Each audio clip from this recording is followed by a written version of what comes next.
Game প্লেটা আর আগের মতো নেই। আগের মতো কেউ গ্রুপে এসে বিগ ফ্যানও বলে না। আগের মতো আমার বন্ধু বান্ধবগুলো এখন গেমও খেলে না। সবাই ব্যস্ত তার নিজের লাইফ নিয়ে। অথচ আমি এখন এই গেমটাকে ছাড়তে পারলাম না, কারণ এই গেমের সাথে জড়িয়ে আছে আমার 6 বছরের ভালোবাসা, কত আরো আবেগ। কতই না খেলেছি এই গেমটা। সেই একটা দিন ছিল 2022 লকডাউন এরিয়া। সারা দিন রাত 24 ঘন্টা ধরে গেম খেলতাম।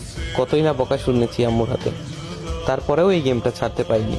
কিন্তু এখন এমন একটা সময় চলে এসেছে, হয়তো বেশি দিন আর গেমিং লাইফে থাক।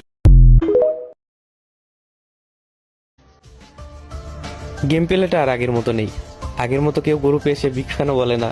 আগের মতো আমার বন্ধু বান্ধবগুলো এখন গেমও খেলে না। সবাই ব্যস্ত তার নিজের লাইফ নিয়ে। অথচ আমি এখন এই গেমটাকে ছাড়তে পারলাম না, কারণ এই গেমের সাথে জড়িয়ে আছে আমার 6 বছরের ভালোবাসা, কত আরো আবেগ।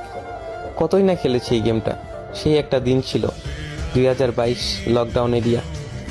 সারা দিন রাত 24 ঘন্টা ধরে গেম খেলতাম। কতই না বকা শুনেছি আম্মুর হাতে। তারপরেও এই গেমটা ছাড়তে পারিনি। কিন্তু এখন এমন একটা সময় চলে এসেছে, হয়তো বেশি দিন আর গেমিং লাইফে থাক।